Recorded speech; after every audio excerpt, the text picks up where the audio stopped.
Venus and Adonis by William Shakespeare, his first published work. There's some Latin here. Vilium meritur vulgus, mihi flavus Apollo, pocula, castalia plena ministret aqua. 2 lines from Ovid that mean, apparently, let vile people admire vile things. May fair-haired Apollo serve me goblets filled with the Castalian water. That is, holy water from a shrine to the Muses in Castalia?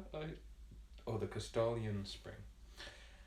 Alright, here's the dedication to a courtier of 19 years old at the time, who also has Lucrece dedicated to him later.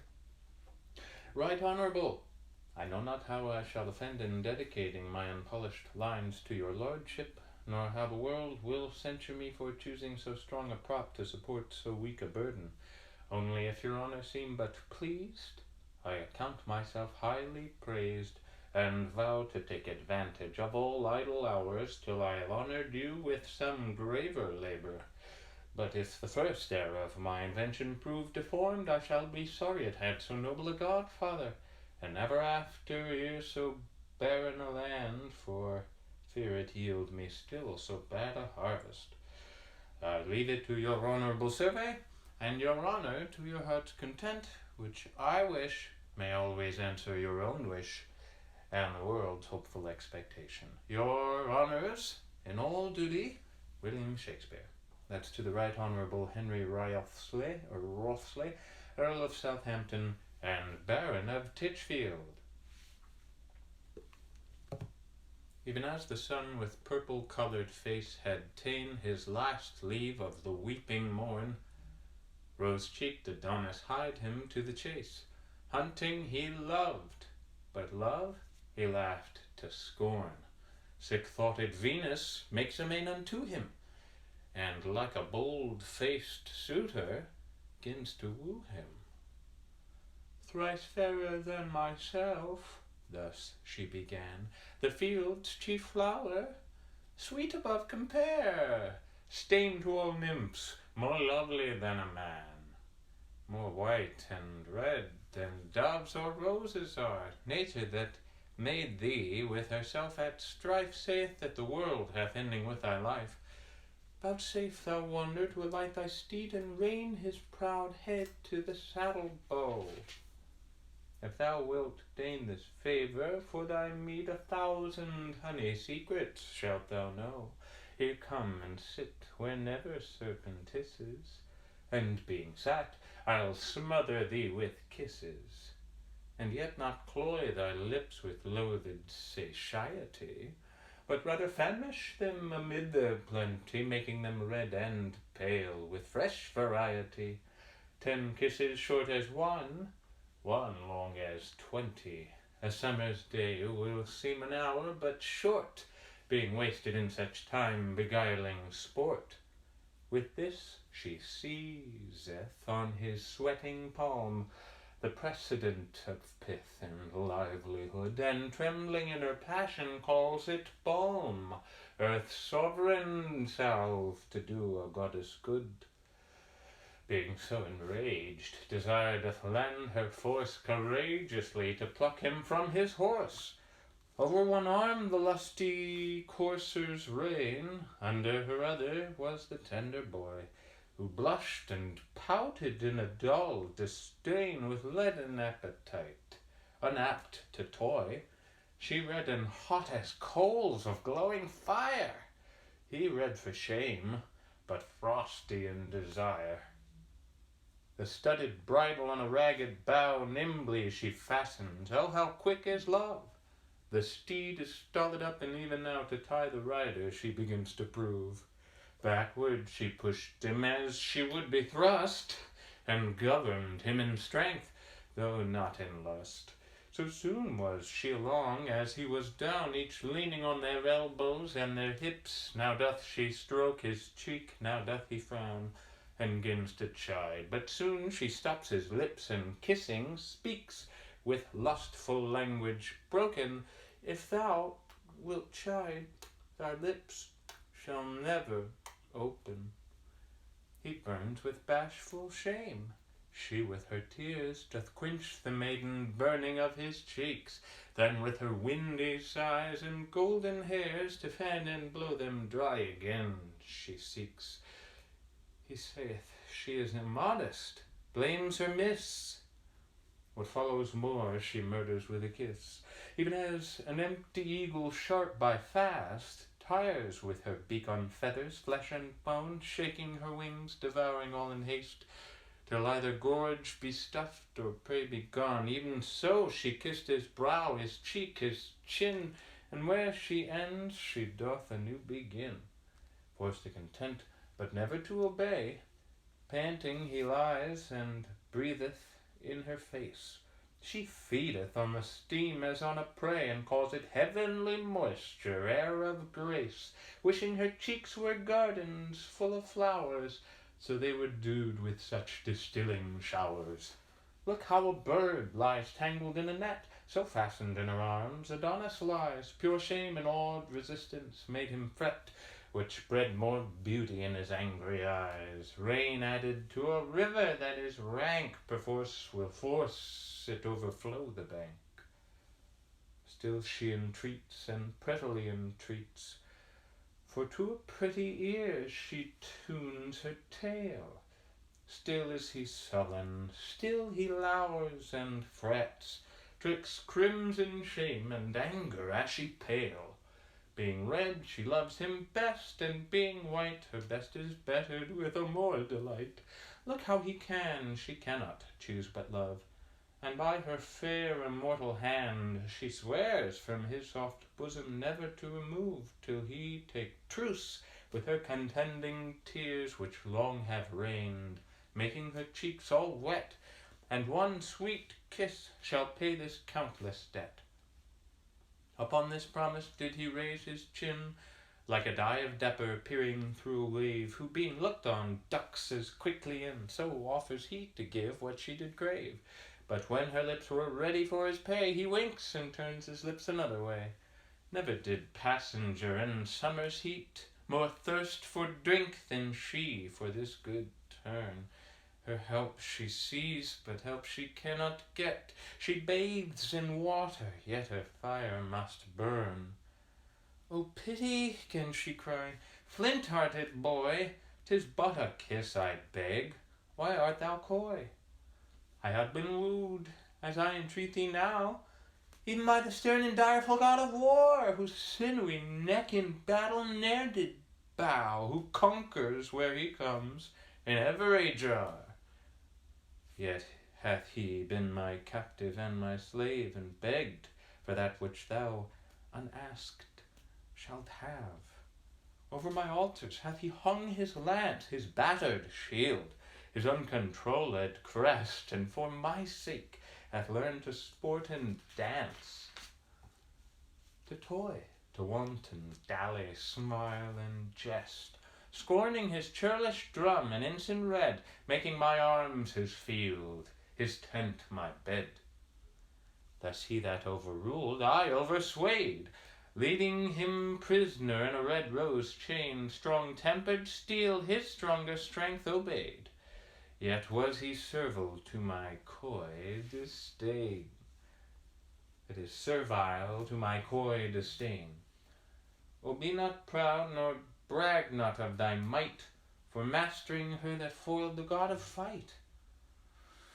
Touch but my lips with those fair lips of thine. Though mine be not so fair, yet they are red. The kiss shall be thine own as well as mine. What seest thou in the ground? Hold up thy head. Look in mine eyeballs. There thy beauty lies. Then why not lips on lips, since eyes in eyes? Art thou ashamed to kiss? Then wink again, and I will wink, so shall the day seem night. Love keeps his revels where there are but twain. Be bold to play, our sport is not in sight. These blue-veined violets whereon we lean never can blab, nor know not what we mean. The tender spring upon thy tempting lip shows thee unripe, yet mayst thou well be tasted. Make use of time, let not advantage slip. Beauty within itself should not be wasted. Fair flowers that are not gathered in their prime rot and consume themselves in little time. Were I hard-favoured, foul, or wrinkled old, ill-nurtured, crooked, churlish, harsh in voice, or worn, despised, rheumatic, and cold, thick-sighted, barren, lean, and lacking juice, then mightst thou pause, for then I were not for thee. But having no defects, why dost abhor me? Thou canst not see one wrinkle in my brow. Mine eyes are grey and bright and quick in turning. My beauty as the spring doth yearly grow. My flesh is soft and plump, my marrow burning. My smooth moist hand, were it with thy hand felt, would in thy palm dissolve, or seem to melt. Bid me discourse, I will enchant thine ear, or like a fairy trip upon the green, or like a nymph with long dishevelled hair dance on the sands, and yet no footing seen. Love's a spirit all compact of fire, not gross to sink, but light and will aspire. Witness this primrose blank whereon I lie. These forceless flowers like sturdy trees support me. Two strengthless doves will draw me through the sky, from morn till night, even where I list to sport me. Is love so light, sweet boy, and may it be that thou should think it heavy unto thee? Is thine own heart to thine own face affected? Can thy right hand seize love upon thy left? Then woo thyself, be of thyself rejected, steal thine own freedom and complain on theft. Narcissus so himself forsook, and died to kiss his shadow in the brook. Torches are made to light, jewels to wear, dainties to taste, fresh beauty for their use, herbs for their smell, and sappy plants to bear. Things growing to themselves are growth's abuse. Seeds sprung from seeds, and beauty breedeth beauty. Seeds spring from seeds, and beauty breedeth beauty. Thou wast begot, to get it is thy duty. Upon the earth's increase why shouldst thou feed, unless the earth with thy increase be fed? By law of nature thou art bound to breed, that thine may live when thou thyself art dead. And so in spite of death thou dost survive, in that thy likeness still is left alive. By this the lovesick queen began to sweat, for where they lay the shadow had forsook them. And Titan, tired in the midday heat, with burning eye did hotly overlook them, wishing Adonis had his team to guide, so he were like him, and by Venus' side.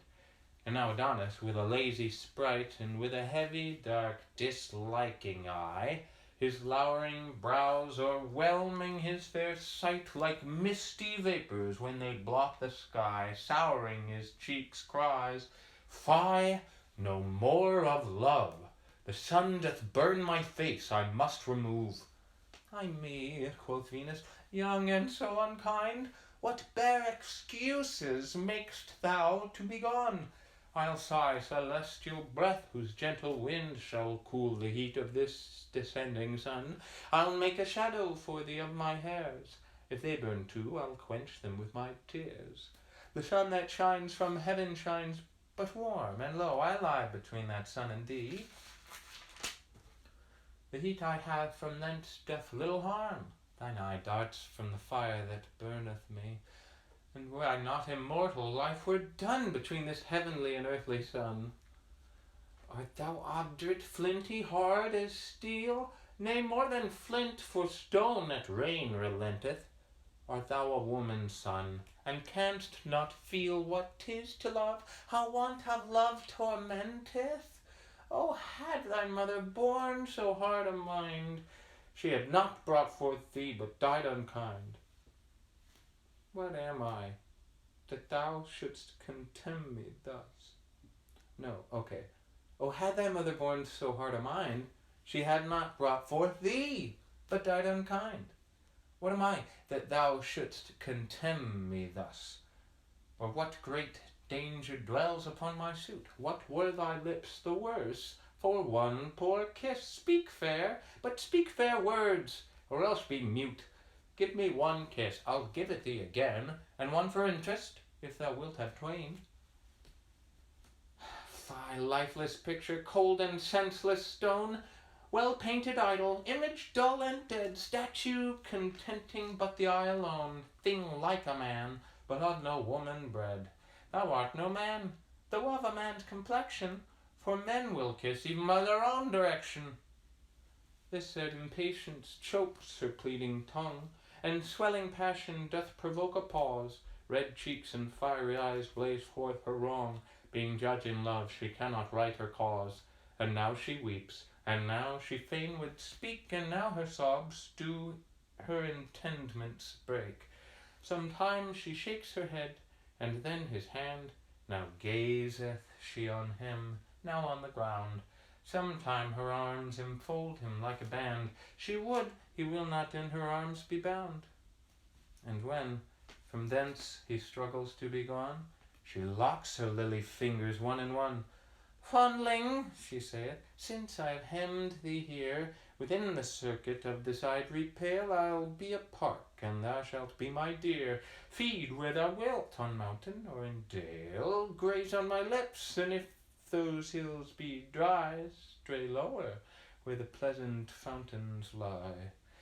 Within this limit is relief enough, sweet bottom grass and high delightful plain, round rising hillocks, brakes obscure and rough, to shelter thee from tempest and from rain. Then be my dear, since I am such a park, no dog shall rouse thee, though 1,000 bark.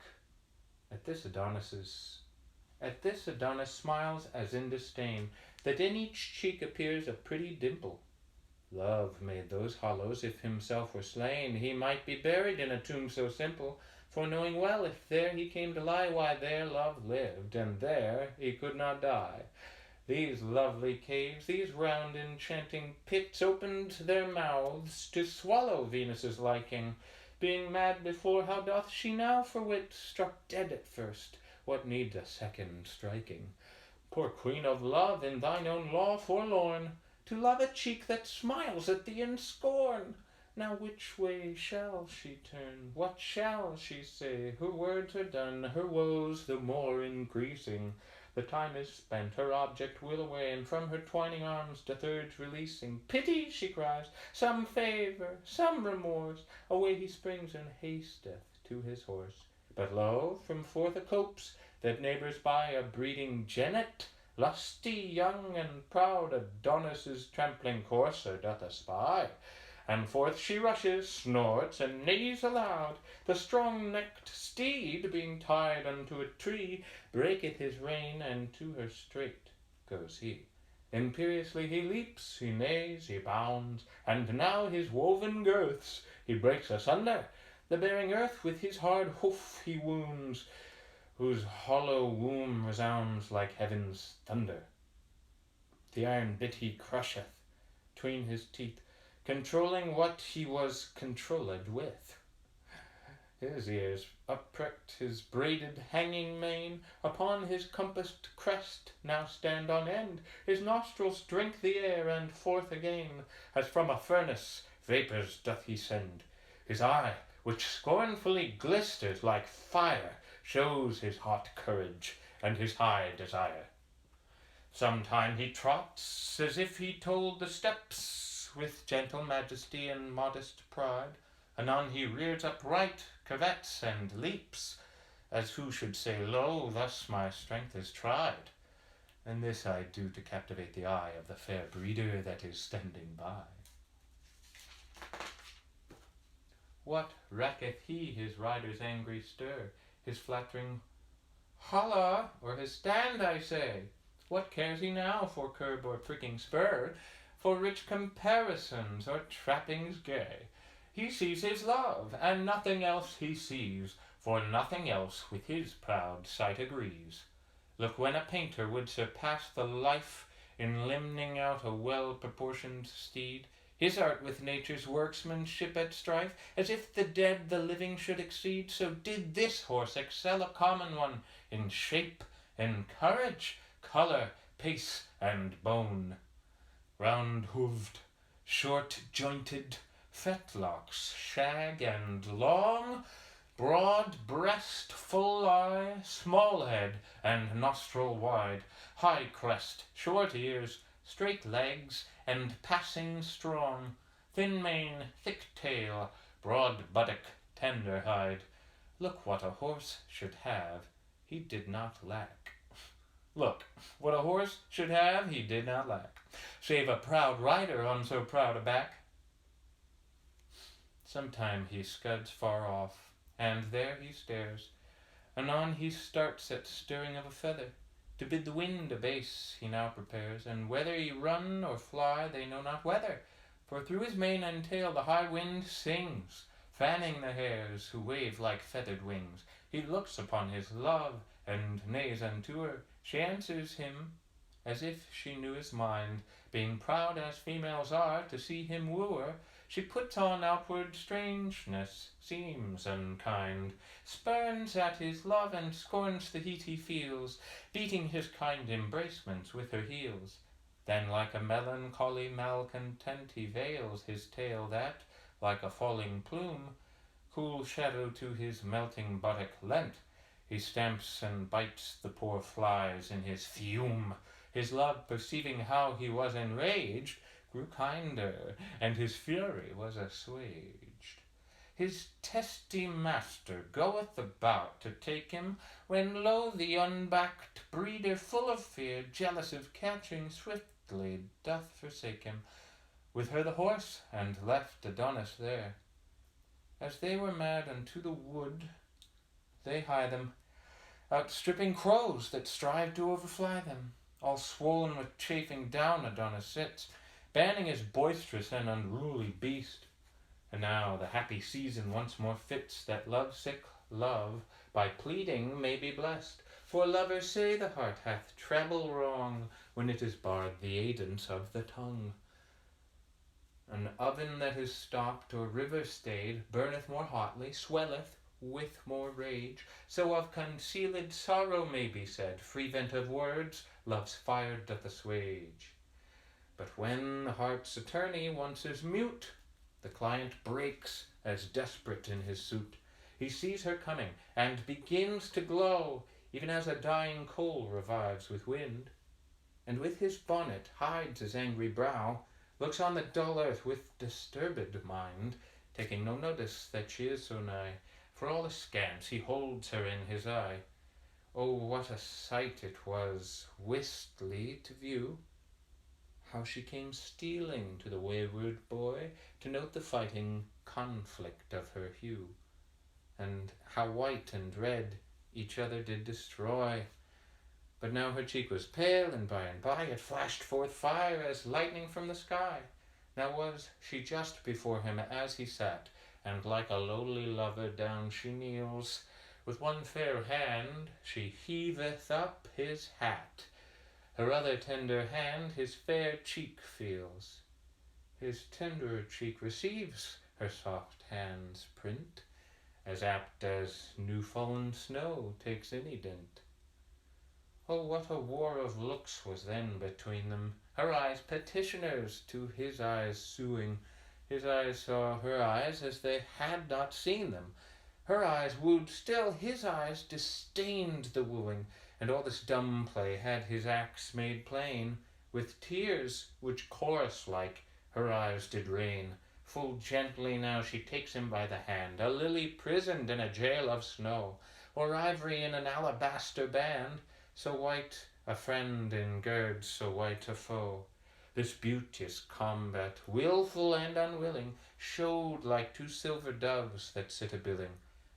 Once more the engine of her thoughts began. O fairest mover on this mortal round, would thou wert as I am, and I a man. My heart all whole is thine, thy heart my wound.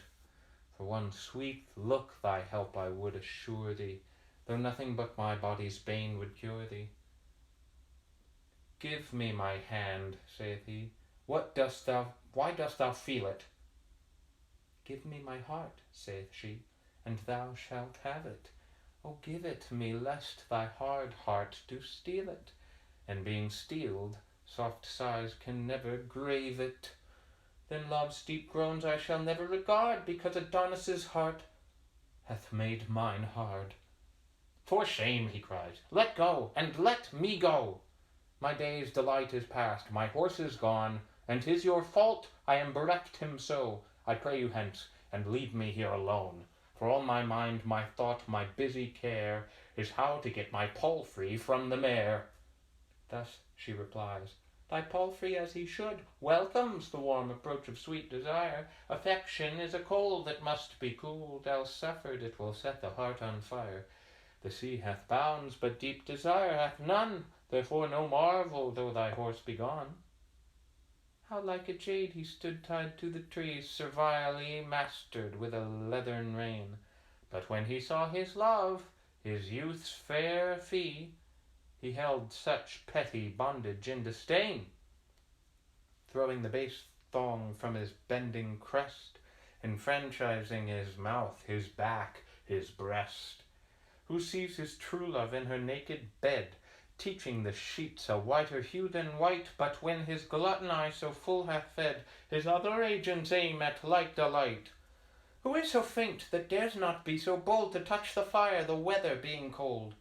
Let me excuse thy coarser gentle boy, and learn of him, I heartily beseech thee, to take advantage on presented joy. Though I were dumb, yet his proceedings teach thee. Oh, though I were dumb, yet his proceedings teach thee. O learn to love, the lesson is but plain, and once made perfect, never lost again.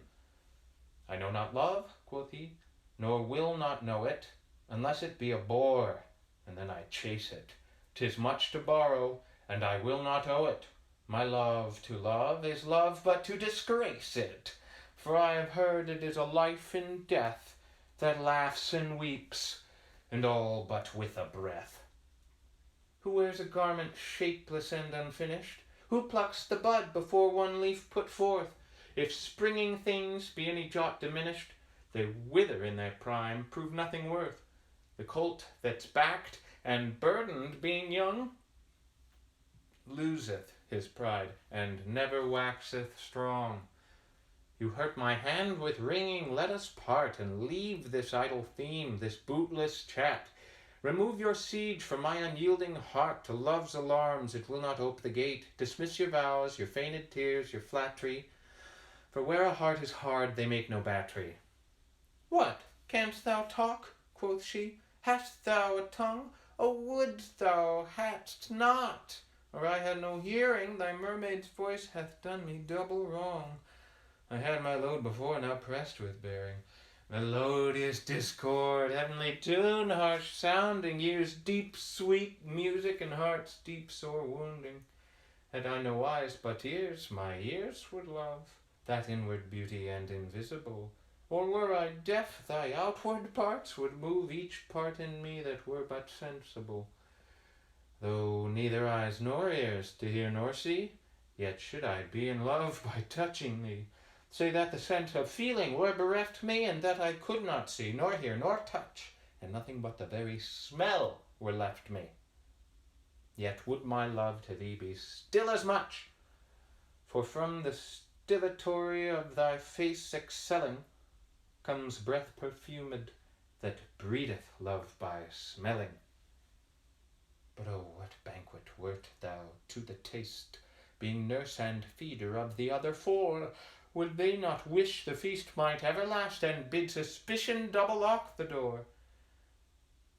Lest jealousy, that sour unwelcome guest, should by his stealing in disturb the feast.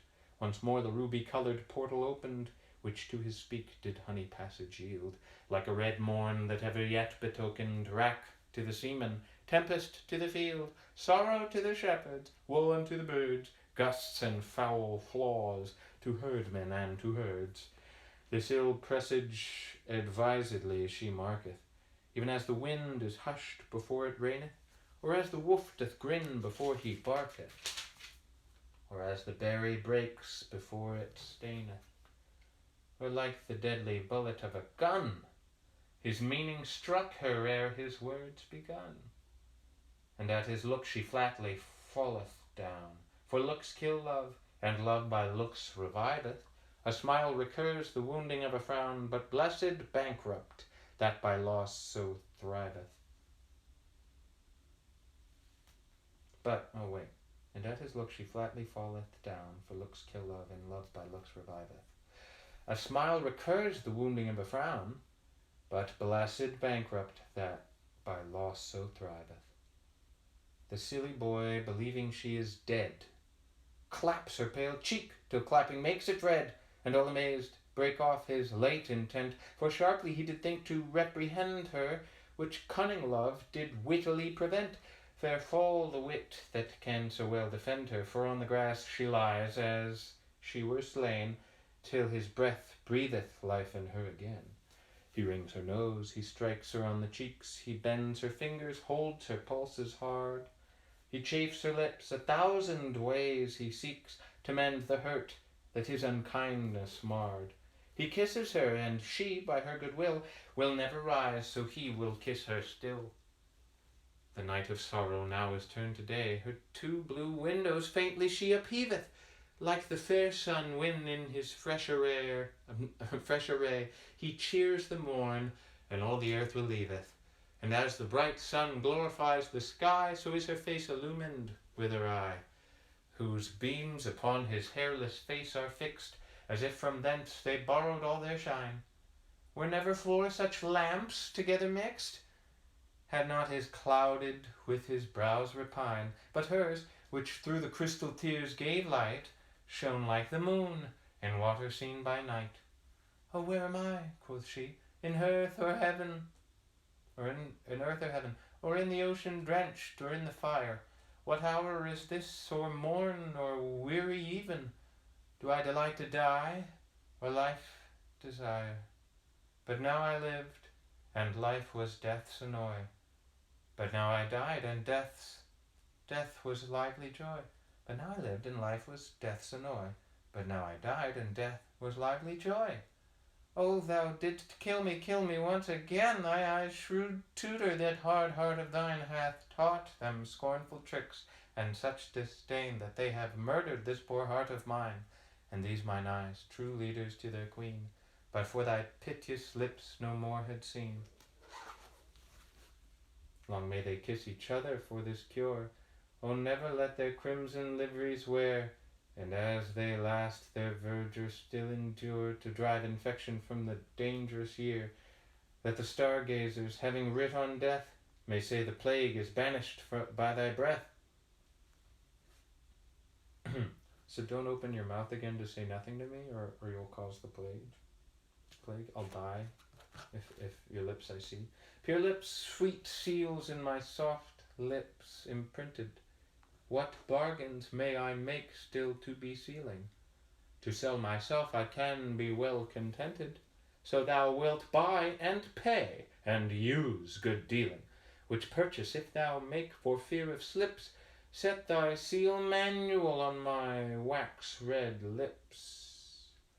1,000 kisses buys my heart from me, and pay them at thy leisure one by one. What is 100 touches unto thee?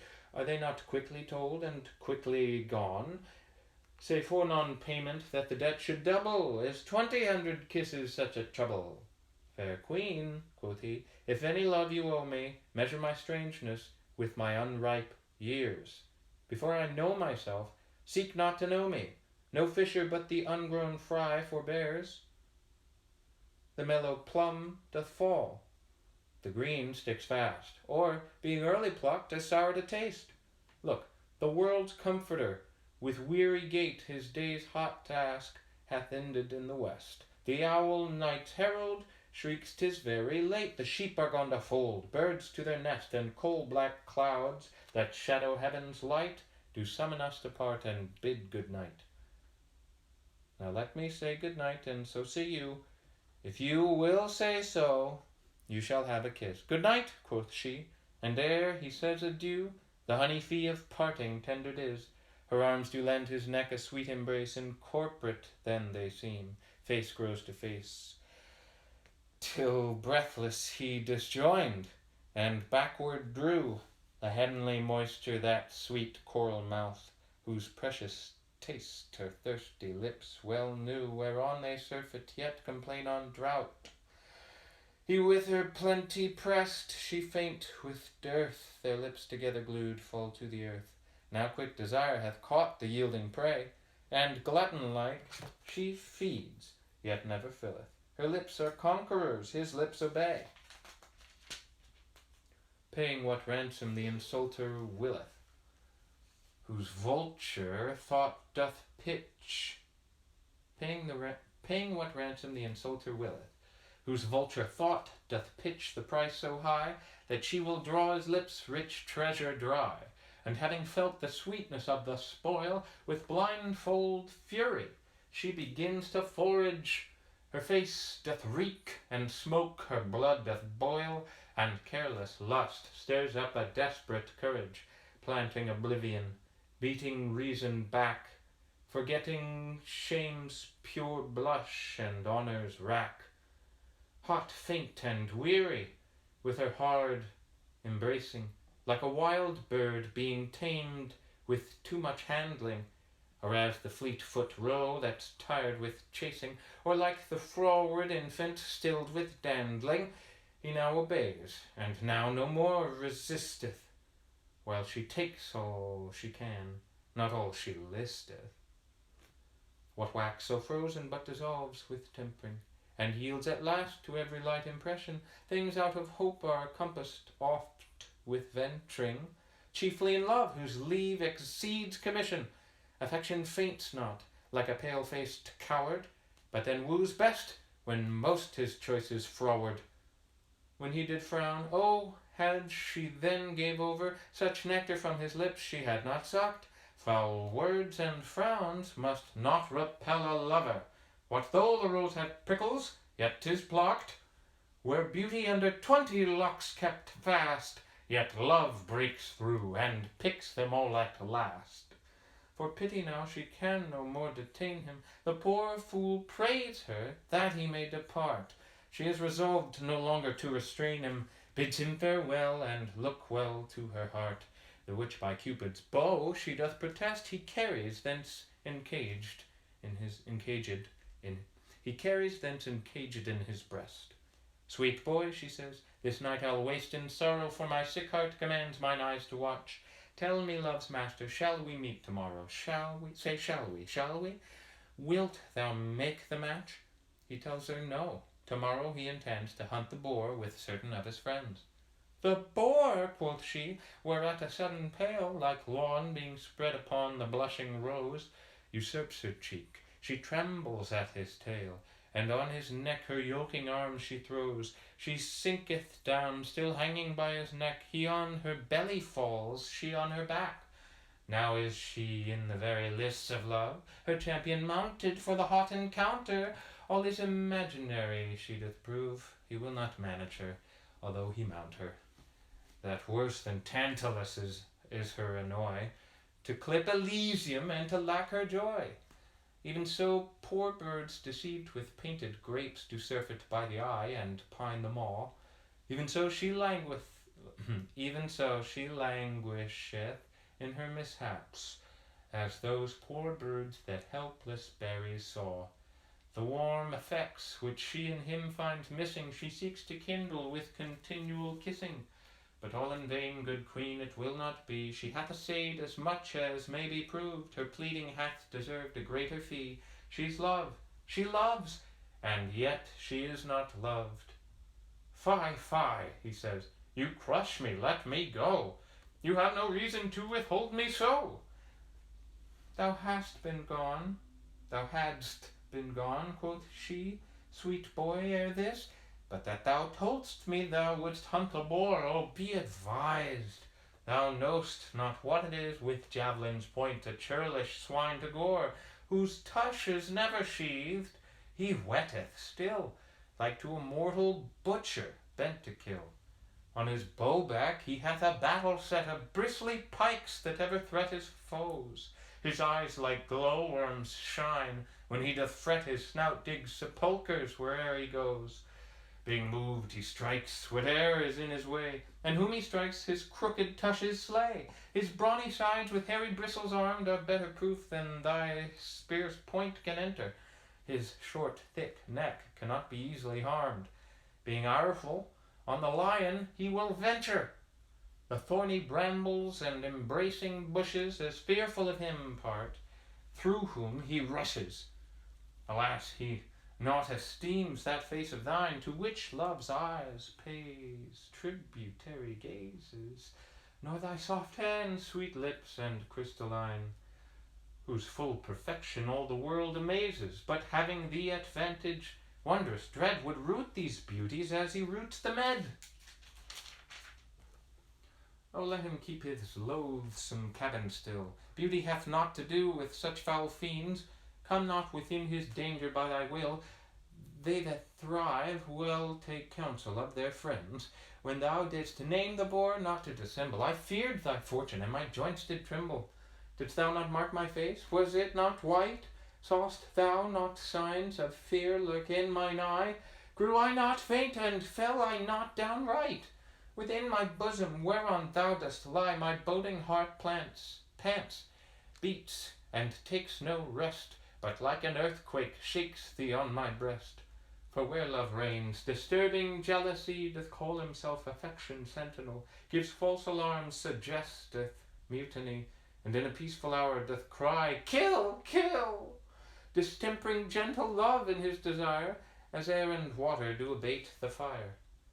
This sour informer, this bait-breeding spy, this canker that eats up love's tender spring, this carry tale, this sensuous jealousy, that sometime true news, sometime false doth bring, knocks at my heart and whispers in mine ear, that if I love thee, I thy death should fear, and more than so presenteth to mine eye the picture of an angry chafing boar, under whose sharp fangs on his back doth lie an image like thyself, all stained with gore, whose blood upon the fresh flowers being shed doth make them droop with grief and hang the head. What should I do, seeing thee so indeed, that tremble at the imagination? The thought of it doth make my faint heart bleed, and fear doth teach it divination. I prophesy thy death, my living sorrow, if thou encounter with the boar tomorrow. But if thou needs wilt hunt, be ruled by me, uncouple at the timorous flying hare, or at the fox which lives by subtlety, or at the roe which no encounter dare.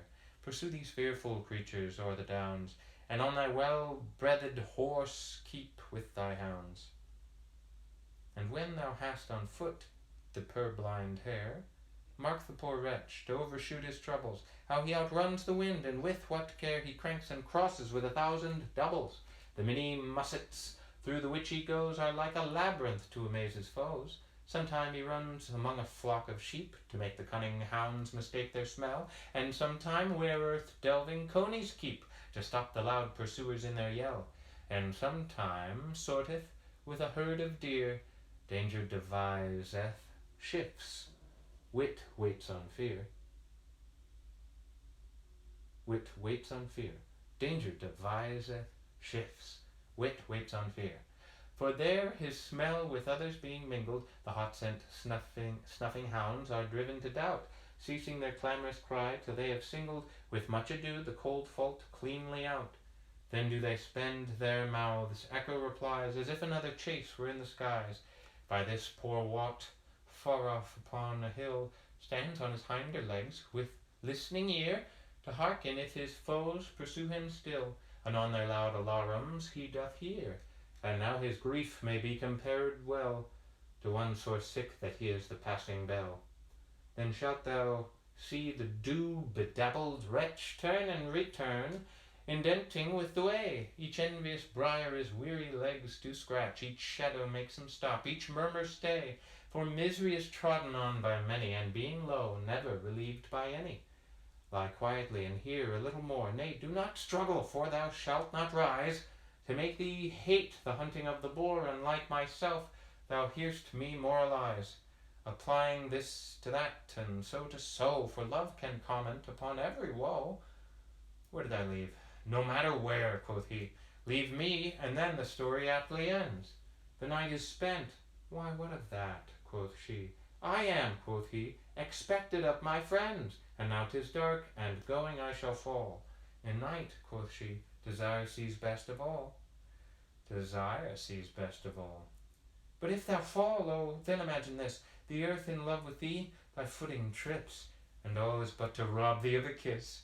Rich praise make true men thieves, so do thy lips make modest Dian cloudy and forlorn, lest she should steal a kiss and die forsworn. Now of this dark night I perceive the reason. Cynthia for shame obscures her silver shine, till forging nature be condemned of treason, for stealing moulds from heaven that were divine, wherein she framed thee in high heaven's despite, to shame the sun by day and her by night. And therefore hath she bribed the destinies to cross the curious workmanship of nature, to mingle beauty with infirmities, and pure perfection with impure defeature, making it subject to the tyranny of mad mischances and much misery, as burning fevers, agues pale and faint, life-poisoning pestilence and frenzies would, the marrow-eating sickness whose attaint disorder breeds by heating of the blood, surfeits, imposthumes, grief, and damned despair swear nature's death for framing thee so fair. And not the least of all these maladies, but in 1 minute's fight brings beauty under both favour, savour, hue, and qualities, whereat the impartial gazer late did wonder, are on the sudden wasted, thawed, and done, as mountain snow melts with the midday sun. Therefore, despite of fruitless chastity, love-lacking vestals, and self-loving nuns, that on the earth would breed a scarcity and barren dearth of daughters and of sons, be prodigal. The lamp that burns by night dries up his oil to lend the world his light. What is thy body but a swallowing grave, seeming to bury that posterity which by the rights of time thou needs must have, if thou destroy them not in dark obscurity? If so, the world will hold thee in disdain, sith in thy pride so fair a hope is slain. So in thyself art made away, a mischief worse than civil homebred strife, or theirs whose desperate hands themselves do slay, or butcher sire that reaves his son of life. Foul cankering rust the hidden treasure frets, but gold that's put to use more gold begets. Nay then, quoth Adon, you will fall again into your idle, over-handled theme. The kiss I gave you is bestowed in vain, and all in vain you stride against the stream.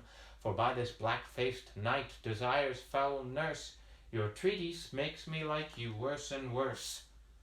If love have lent you 20,000 tongues, and every tongue more moving than your own, bewitching like the wanton mermaid songs, yet from mine ear the tempting tune is blown. For know my heart stands armed in mine ear, and will not let a false sound enter there, lest the deceiving harmony should run into the quiet closure of my breast, and then my little heart were quite undone, and his bedchamber to be barred of rest. No, lady, no, my heart longs not to groan, but soundly sleeps, while now it sleeps alone. What have you urged that I cannot reprove? The path is smooth that leadeth on to danger. I hate not love, but your device in love, that lends embracements unto every stranger. You do it for increase, O strange excuse, when reason is the bawd to lust's abuse. Call it not love, for love to heaven is fled, since sweating lust on earth usurped his name, under whose simple semblance he hath fed upon fresh beauty, blotting it with blame, which the hot tyrant stains and soon bereaves, as caterpillars do the tender leaves. Love comforteth like sunshine after rain, but lust's effect is tempest after sun. Love's gentle spring doth always fresh remain, lust's winter comes ere summer hath begun. Love surfeits not, lust like a glutton dies. Love is all truth, lust full of forged lies. More I could tell, but more I dare not say. The text is old, the orator too green. Therefore in sadness now I will away. My face is full of shame, my heart of teen. Mine ears that to your wanton talk attended do burn themselves for having so offended. With this he breaketh from the sweet embrace of those fair arms which bound him to her breast, and homeward through the dark lawn runs apace, leaves love upon her back deeply distressed. Look how a bright star shooteth from the sky, so glides he in the night from Venus's eye, which after him she darts as one on shore, gazing upon a late embarked friend, till the wild waves will have him see no more, whose ridges with the meeting clouds contend. So did the merciless and pitchy night fold in the object that did feed her sight, whereat amazed as one that unaware hath dropped a precious jewel in the flood, or astonished as night wanderers often are, their light blown out in some mistrustful wood. Even so confounded in the dark she lay, having lost the fair discovery of her way, and now she beats her heart, whereat it groans, that all the neighbour caves, as seeming troubled, passion on make verbal repetition of her moans, passion on passion deeply is redoubled. Ay me, she cries, and 20 times woe, woe, and 20 echoes 20 times cry so. She, marking them, begins a wailing note, and sings extemporally a woeful ditty, how love makes young men thrall and old men dote, how love is wise in folly, foolish witty. Her heavy anthem still concludes in woe, and still the choir of echoes answer so. Her song was tedious and outwore the night, for lovers' hours are long, though seeming short. If pleased themselves, others they think delight in such like circumstance, with such like sport. Their copious stories oftentimes begun, and without audience, and are never done. For who hath she to spend the night withal, but idle sounds resembling parasites, like shrill-tongued tapsters entering every call, soothing the humour of fantastic wits? She says, "'Tis so," and they answer, "Oh, 'tis so," and would say after her if she said no. Lo, here the gentle lark, weary of rest, from his moist cabinet mounts up on high, and wakes the morning, from whose silver breast the sun ariseth in his majesty. Who doth the world so gloriously behold, that cedar tops and hills seem burnished gold? Venus salutes him with this fair good morrow: "O thou clear god and patron of all light, from whom each lamp and shining star doth borrow the beauteous influence that makes him bright, there lives a son that sucked an earthly mother may lend thee light, as thou dost lend to other." This said, she hasteth to a myrtle grove, musing the morning is so much o'erworn, and yet she hears no tidings of her love. She hearkens for his hounds and for his horn, anon she hears them chant it lustily, and all in haste she coasteth to the cry. And as she runs, the bushes in the way, some catch her by the neck, some kiss her face, some twine about her thigh to make her stay. She wildly breaketh from their strict embrace, like a milk doe whose swelling dugs do ache, hasting to feed her fawn hid in some brake. Hastening to feed her fawn hid in some brake. By this she hears the hounds are at a bay. She runs like a mother doe who's gonna milk her little child. Wow. By this she hears the hounds are at a bay, whereat she starts like one that spies an adder wreathed up in fatal folds just in his way, the fear whereof doth make him shake and shudder. Even so the timorous yelping of the hounds appalls her senses, and her spirit confounds. For now she knows it is no gentle chase, but the blunt boar, rough bear, or lion proud, because the cry remaineth in one place, where fearfully the dogs exclaim aloud. Finding their enemy to be so cursed, they all strain courtesy, who shall cope him first. This dismal cry rings sadly in her ear, through which it enters to surprise her heart, who, overcome by doubt and bloodless fear, with cold pale weakness numbs each feeling part. Like soldiers when their captain once doth yield, they basely fly, and dare not stay the field.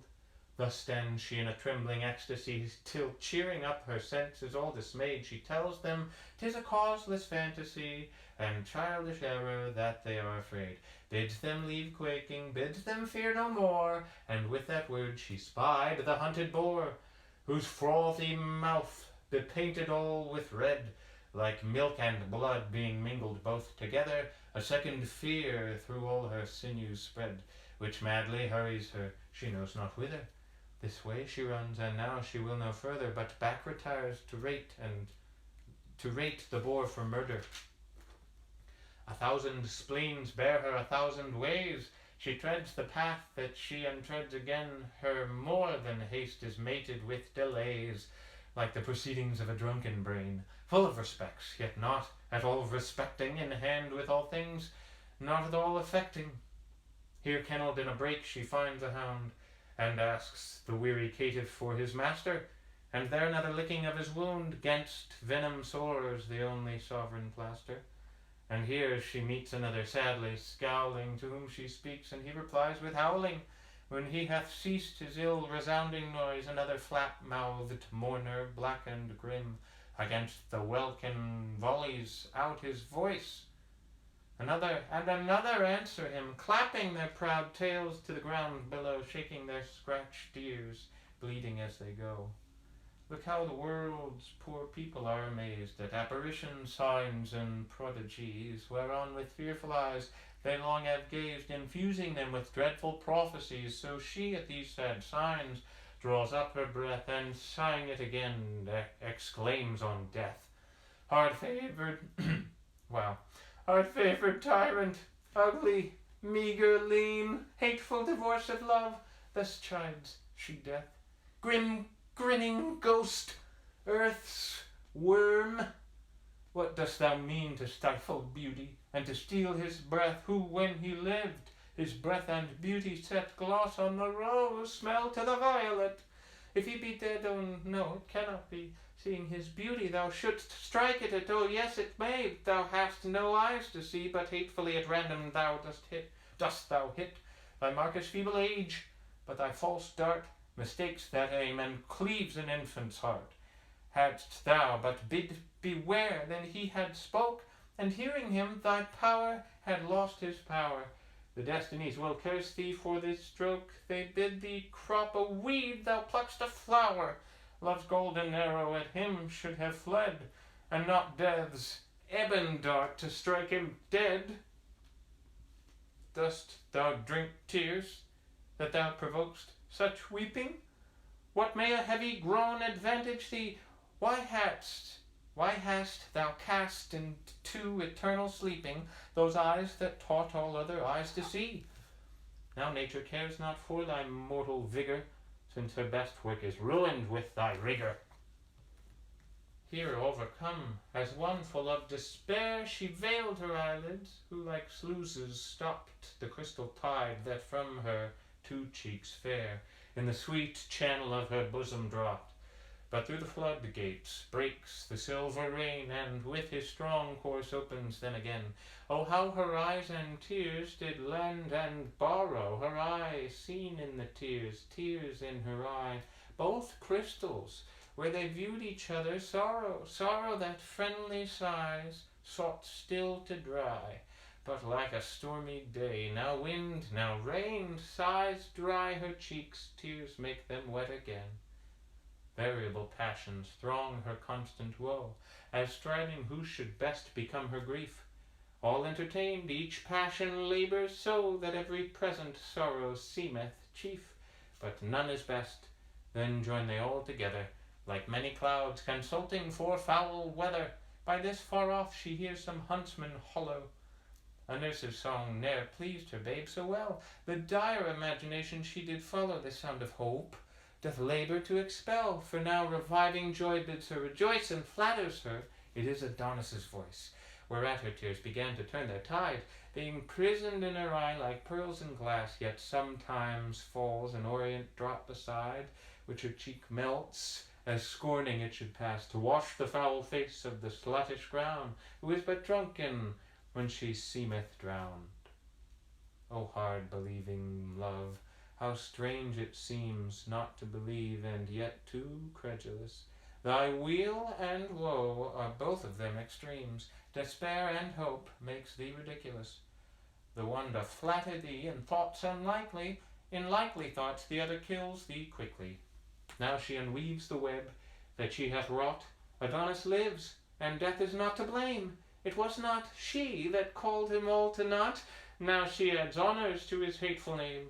She cleeps him king of graves, and grave for kings, imperious supreme of all mortal things. No, no, quoth she, sweet death, I did but jest. Yet pardon me, I felt a kind of fear, when as I met the boar, that bloody beast, which knows no pity, but is still severe. Then, gentle shadow, truth I must confess, I railed on thee, fearing my love's decease. 'Tis not my fault, the boar provoked my tongue. Be wrecked on him, invisible commander. 'Tis he, foul creature, that hath done thee wrong. I did but act, he's author of thy slander. Grief hath two tongues, and never woman yet could rule them both without 10 women's wit. Thus, hoping that Adonis is alive, her rash suspect she doth extenuate, and that his beauty may the better thrive, with death she humbly doth insinuate. Tells him of trophies, statues, tombs, and stories, his victories, his triumphs, and his glories. O Jove, quoth she, how much a fool was I, to be of such a weak and silly mind, to wail his death who lives and must not die, till mutual overthrow of mortal kind. For he being dead, with him is beauty slain, and beauty dead, black chaos comes again. Fie, fie, fond love, thou art as full of fear as one with treasure laden, hemmed with thieves. Trifles unwitnessed, with eye or ear, thy coward heart with false bethinking grieves.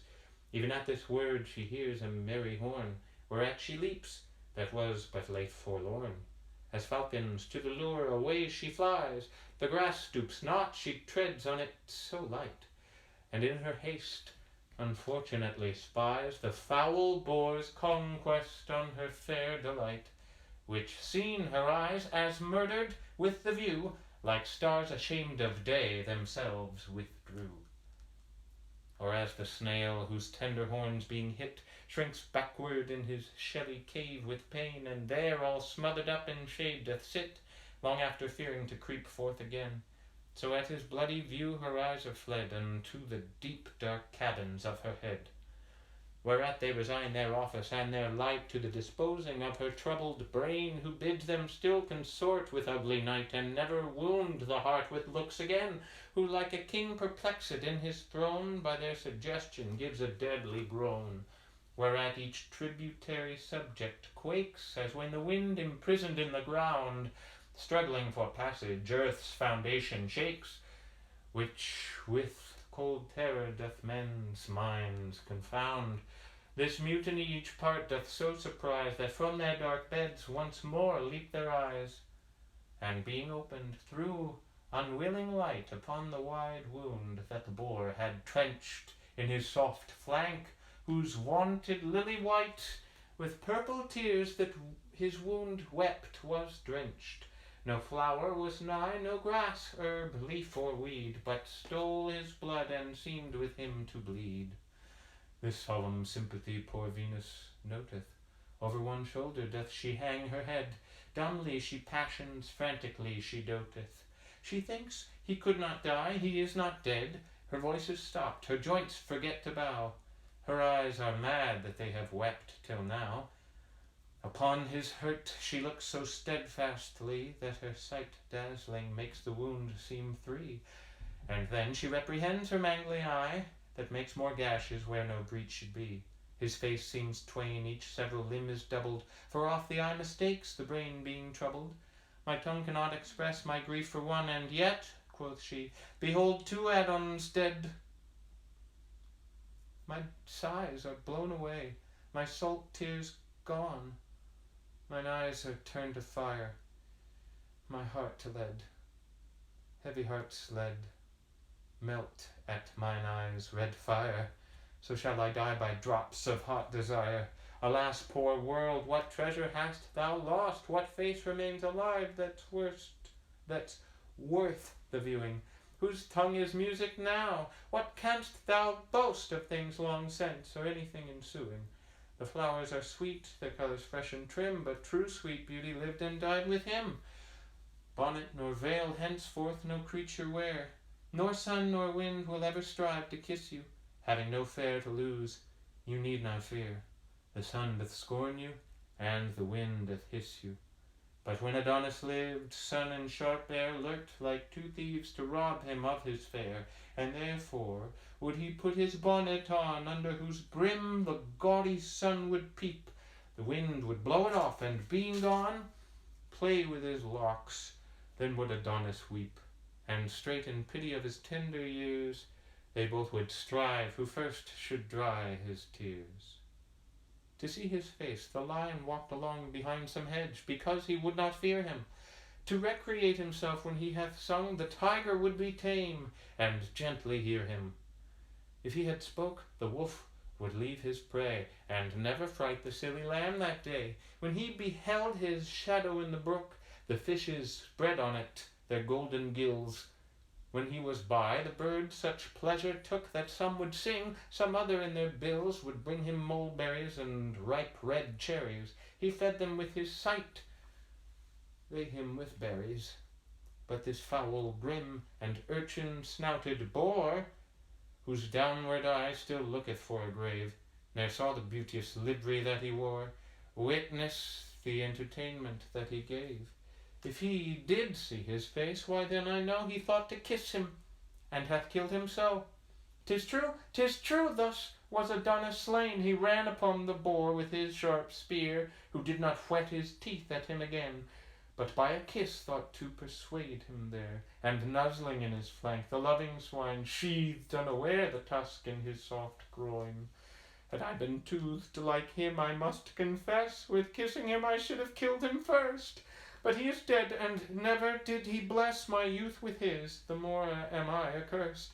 With this she falleth in the place she stood, and stains her face with his congealed blood. She looks upon his lips, and they are pale. She takes him by the hand, and that is cold. She whispers in his ears a heavy tale, as if they heard the woeful words she told. She lifts the coffer lids that close his eyes, where lo 2 lamps burnt out in darkness lies. 2 glasses, where herself beheld 1,000 times, and now no more reflect, their virtue lost, wherein they late excelled, and every beauty robbed of his effect. Wonder of time, quoth she, this is my spite, that thou being dead, the day should yet be light. Since thou art dead, lo, here I prophesy, sorrow on love hereafter shall attend. It shall be waited on with jealousy, find sweet beginning but unsavoury end. Ne'er settled equally but high or low, that all love's pleasure shall not match his woe. It shall be fickle, false, and full of fraud, bud, and be blasted in a breathing while. The bottom poison, and the top o'erstrawed with sweets that shall the truest sight beguile. The strongest body shall it make most weak, strike the wise dumb, and teach the fool to speak. It shall be sparing, and too full of riot, teaching decrepit age to tread the measures. The staring ruffian shall it keep in quiet, pluck down the rich, enrich the poor with treasures. It shall be raging mad, and silly mild, make the young old, the old become a child. It shall suspect where is no cause of fear, it shall not fear where it should most mistrust. It shall be merciful and too severe, and most deceiving when it seems most just. Perverse it shall be where it shows most toward. Put fear to valor, courage to the coward. It shall be cause of war and dire events, and set dissension twixt the son and sire, subject and servile to all discontents, as dry combustious matter is to fire. Sith in his prime death doth my love destroy, then that love best their loves, they that love best their loves shall not enjoy. Sith in his prime death doth my love destroy, they that love best their loves shall not enjoy.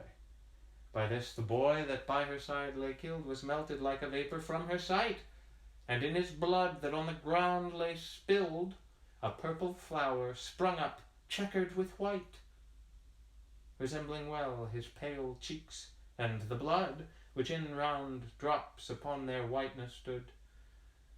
She bows her head, the new-sprung flower to smell, comparing it to her Adonis's breath, and says within her bosom it shall dwell, since he himself is reft from her by death. She crops the stalk, and in the breach appears green dropping sap, which she compares to tears. Poor flower, quoth she, this was thy father's guise, sweet issue of a more sweet-smelling sire. For every little grief to wet his eyes, to grow unto himself was his desire. And so 'tis thine, but know it is as good to wither in my breast as in his blood. Here was thy father's bed, here in my breast, thou art the next of blood, and 'tis thy right, lo, in this hollow cradle take thy rest.